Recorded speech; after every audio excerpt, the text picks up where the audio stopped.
안녕하십니까, 홍철기입니다. 오늘은 2023년 3월 6일이고요. 오후 뉴스, 정확히 얘기하면 정오 뉴스죠. 시작하도록 하겠습니다. 윤석열 대통령 정면 돌파를 결단했다고 합니다. 정치적 유불리 따지지 않겠다고 합니다. 정치적 부담, 여의도 문법 상관없다고 합니다. 원칙대로 밀고 나가겠다는데요. 어떤 일이 있는지 알아보도록 하고요. 이재명 공장폭력 터졌습니다. 공폭이라고 얘기할 수 있을 것 같은데요. 최근에 학폭 갖고 이래저래 얘기했던 이재명, 여자 머리끄댕이를 잡아서 버릇을 고쳤다, 식판을 투척했다, 아주 충격적인 얘기를 스스로 털어놨습니다. 박지원, 이재명은 감옥 가라 라고 얘기하고 있는데요. 어떻게 된 일인지 여러분들께 쭉 소개해드리도록 하겠습니다. 오늘도 박홍근이가 학폭의 가해자는 서울대, 아빠는 국수본부장, 윤석열 표 더 글로리다 해가지고 학폭 얘기를 꺼냈습니다.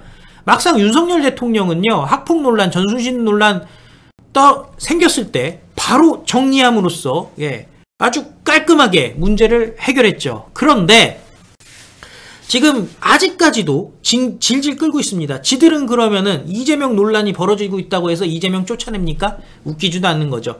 그런데 학폭 비난을 했던 이재명, 과거에 자기의 입으로 여자 머리끄덩이 잡아 버릇을 고쳤다 라는 얘기를 꺼냈다는 겁니다.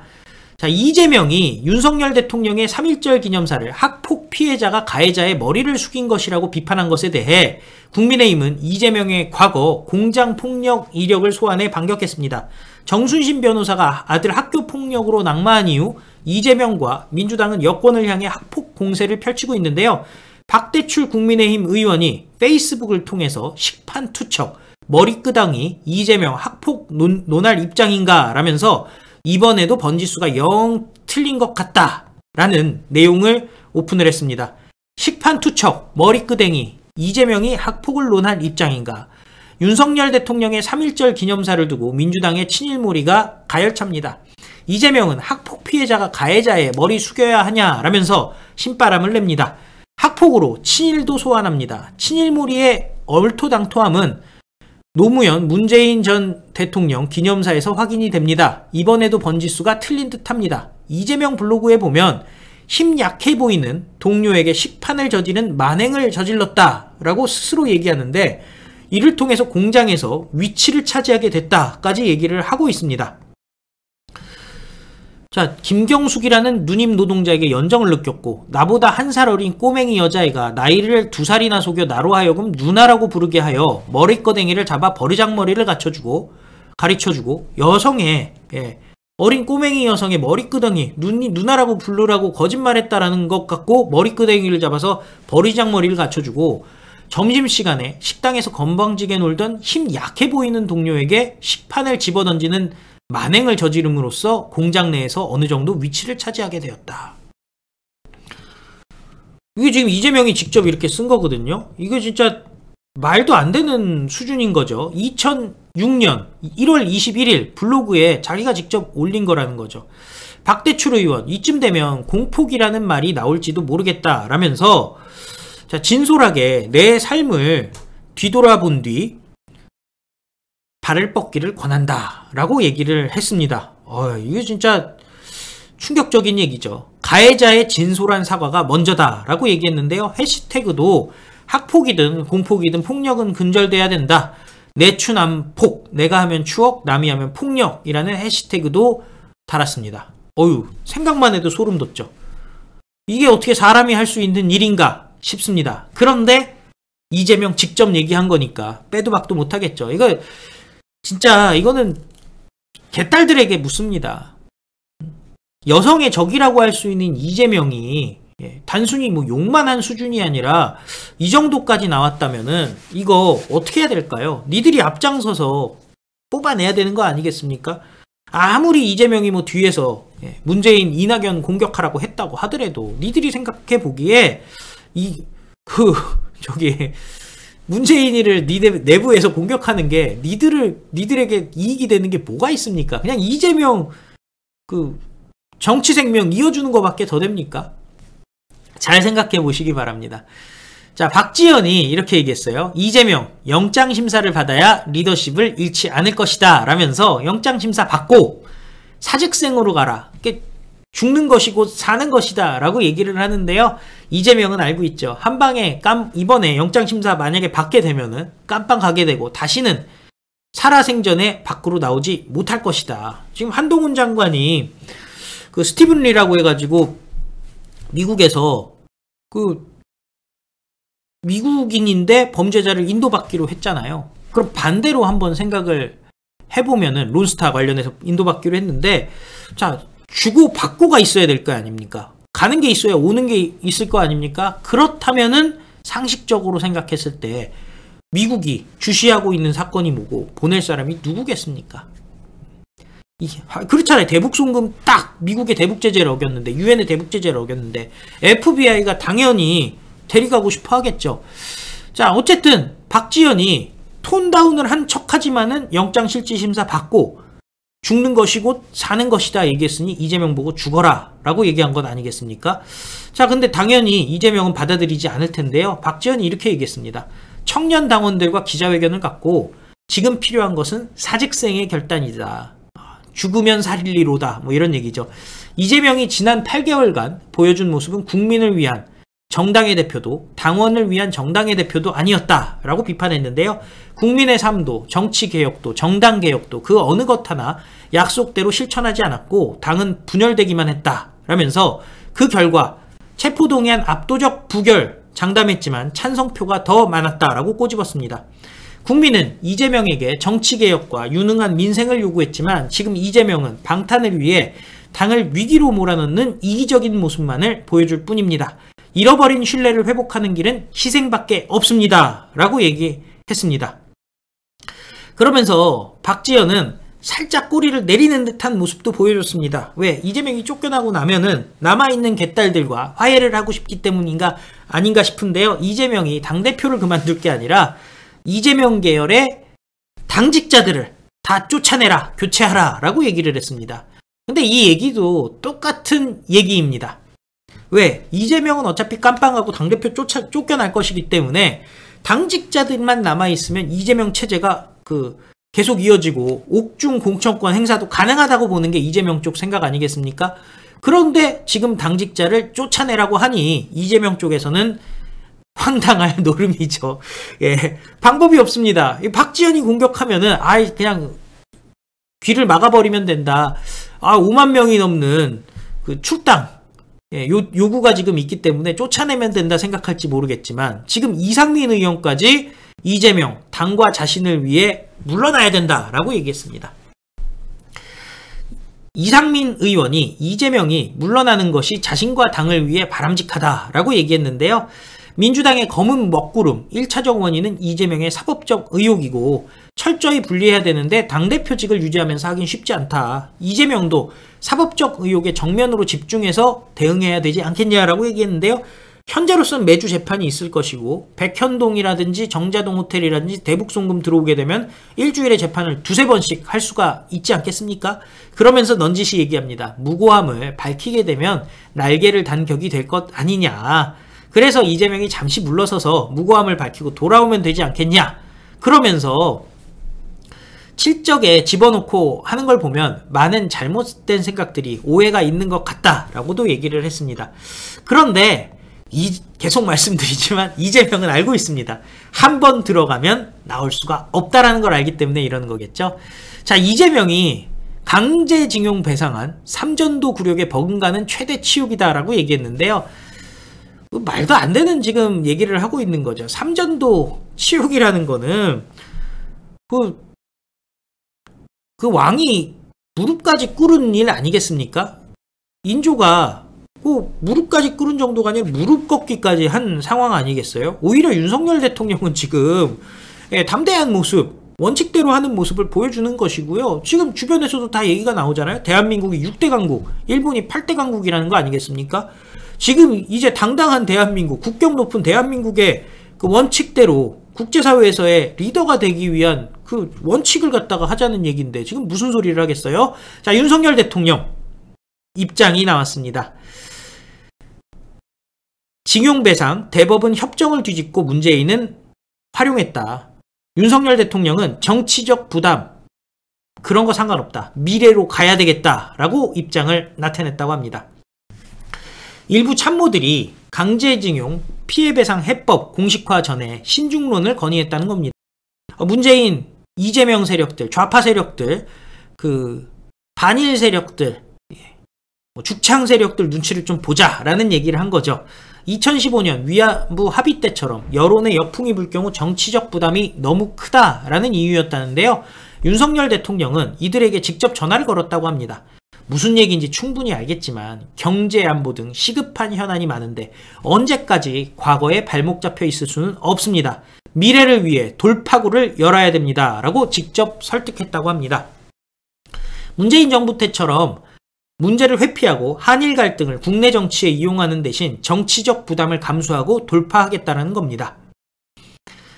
박철희 서울대 교수는 최선은 아니지만 일본이 요지부동인 상황에서 시간을 더 끈다고 다른 방법도 없다고 판단한 것 같다라고 얘기를 했는데요. 자, 박철희 서울대 교수 평가가 괜찮죠? 지금 분석도 괜찮아요. 이런 사람이 대한민국의 외교안보 정책을 위해서 일하면 좋을 것 같은데 왠지 느낌이 오죠. 윤석열 대통령이 인재들을 지금 찾고 있는데 좋은 결과가 있을 것 같습니다. 자, 어쨌든 문재인은 문제를 회피하고 죽창 가선동만 했습니다. 그래서 결국에는 우리 정부 당시에 대법원 같은 경우에 판결을 따르자니 국제법을 깨야 되고 국제적 합의를 깨야 되고 판결을 무시할 수도 없는 딜레마가 벌어질 수밖에 없는 상황이 벌어졌었던 거죠. 자, 당시 주심인 김능환 대법관 건국하는 심정으로 판결문을 썼다. 이런 판결을 뒤집는 2012년 판결이 있었죠. 그리고 2018년 그 판결이 확정이 돼버립니다. 자, 그러자 윤석열 대통령 지금 문재인과 대법원의 저런 말도 안 되는 움직임에 대해서 정치적 결단을 내리겠다라고 했습니다. 윤석열 정부는 출범 직후부터 줄곧 일본과의 협상에 의욕을 보였지만 일본은 한국 정권이 바뀌면 또 뒤엎는 것 아니냐 하면서 시큰둥했다라는 겁니다. 그만큼 대한민국에 대한 신뢰가 바닥인 상황이라는 거죠. 그럼에도 우리 정부는 북한 핵, 중국 패권주의, 반도체, 에너지 등 경제안보 현안이 쌓여있는 상황에서 관계 정상화를 미룰 수 없다고 판단했다는 겁니다. 정부는 우리가 주도적으로 문제 해결에 나서면 일본도 결국 한미일 협력을 강조하는 미국과의 관계 등을 고려해서 성의 있는 호응에 나설 것이라고 기대하고 있다라는 거죠. 그래서 윤석열 대통령 정치적 부담을 감수하는 어려운 결정을 내렸고 일본은 화답을 통해서 양국 관계 개선 돌파구 열릴 수밖에 없다라는 것이고 윤석열 대통령 이달 중에 일본을 방문해서 정상회담을 할 수 있다는 관측도 나오고 있습니다. 그래서 지금 모든 문제들 원칙대로 해결을 해야 되고 국제적 스탠다드에 맞춰서 또 미국의 입장, 자유세계의 입장도 고려하면서 움직여야 되는 거죠. 계속 보면 우리나라가 동맹국은 동맹국인데 무언가 한 끗이 부족한 이상한 좀 불완전한 동맹국이었던 것도 사실 아니겠습니까? 이번 기회에 세계 평화 그리고 세계 질서에 역할을 하고 또 세계 6대 강국으로서의 국격을 자랑하는 대한민국이 됐으면 좋겠습니다. 자, 앞뒤 없이 국내 문제만 갖고서는 안달복달하는 자들 가만둬서는 안 되겠죠. 정진석 위원장이 입장을 내놨습니다. 당원들이 간절하게 원하는 것은 윤석열 정부의 성공이다. 정진석 비대위원장 이틀 동안 진행된 모바일 투표율 47.5% 역대 최고를 기록했다면서 당원들의 적극적인 참여는 전당대회를 단결, 화합, 전진의 장으로 만들라는 명령이고 당원들이 원하는 것은 윤석열 정부의 성공이다 라고 얘기했습니다. 자, 그리고 오늘 내일 ARS 투표가 진행되고 3월 8일에 발표가 되는데요. 결국 윤석열 대통령한테 힘을 모아주자는 당원들의 생각들이 지금 결집한 것이고요. 실제로 윤석열 대통령의 지지율도 42.9%, 딴 데도 아니고 리얼미터 2.5% 올라서 나왔습니다. 이거 결국에는 40%대에 안착을 했고 3주 연속 상승한 모습, 모든 계층에서 긍정평가가 상승하고 있습니다. 민노총 박살내고 일본과의 해무금 문제도 결단을 내려서 해결을 해버립니다. 죽창 신경 쓰지 않습니다. 배철호 리얼미터 수석전문위원 경제와 민생 랠리를 이어가면서 40%대에 안착했다. 전당대회가 마무리되면 대통령실과 여당 사이 관계가 정상화돼서 추가 상승 여력도 충분할 것이다 라고 얘기를 하고 있는데요. 자, 대통령실과 당의 관계 정상화시킨다는 것 무엇이겠습니까? 이준석 세력 뿌리 뽑아내야 되는 것이고 1차에 승리를 거두는 건데 가능할 것 같습니다. 그런데 지금 이준석이는 천하람이 2위 된다. 이미 결선 투표 모두다. 뭐 이렇게 우기고 있는데 자, 천하람 그리고 김용태, 허은하, 이기인 얘들은 자, 얘들 이름 딱 집어서 얘기하는 이유 여러분들 아시죠? 예. 빼놓고 찍어야 될 사람들이라는 거예요. 얘들의 특징이 있어요.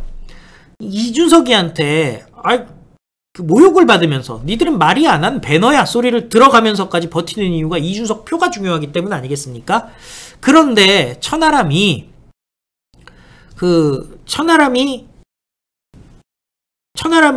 지금 김용태, 허은하 다 되게 되고 결선에서는 다 뒤집어 버린다 뭐 이런 주장들을 지금 하는 건데 얘가 이렇게 큰 소리 쳐봤자 일반 여론조사에서도 천하람 3등 아니면 4등 지금 하는 상황 아니겠습니까? 결집할 수도 없어요. 결국 다 망신당하고 천하람 뭐 김용태 이런 애들한테까지도 버림받을 수밖에 없죠. 허은하야 뭐 버림받고 자시구가 없죠. 음주운전 2번을 했었기 때문에 지금 당에서 2018년 이전은 3스트라이크이다 뭐 이렇게 주장을 하고 있는데 이거는 다음번 공천 때는 말도 안 되는 겁니다. 당원들 하는 최고위원 후보에 올린 것도 말이 안 되지만 일반 국민들한테 이게 허은하를 갖다가 지역구 후보를 내준다면 국민들이 받아들이겠습니까? 당이 망하겠죠. 그러면서 지금 엄석대는 윤석열이다라고 생각하는 것 자체가 문제다라면서 홍준표 나이 들었다 어린애 취급하는 건 꼰대다 하면서 홍준표도 공격을 했는데요. 저는 이렇게 얘기하고 싶어요. 홍준표가 광을 팔려고 한다 뭐 이런 식의 얘기를 하고 어린애 치기에 대해서 본인이 나이가 들어가고 있다는 얘기다 꼰대다 뭐 이렇게 주장을 했는데 저는 이 말씀 드리고 싶어요. 이준석이가 지금 계속 나는 누구라고 얘기한 적이 없는데 자기들이 찔려서 저렇게 반응한다라는 얘기를 하고 있거든요. 저게 상식적으로 말이 됩니까 여러분들?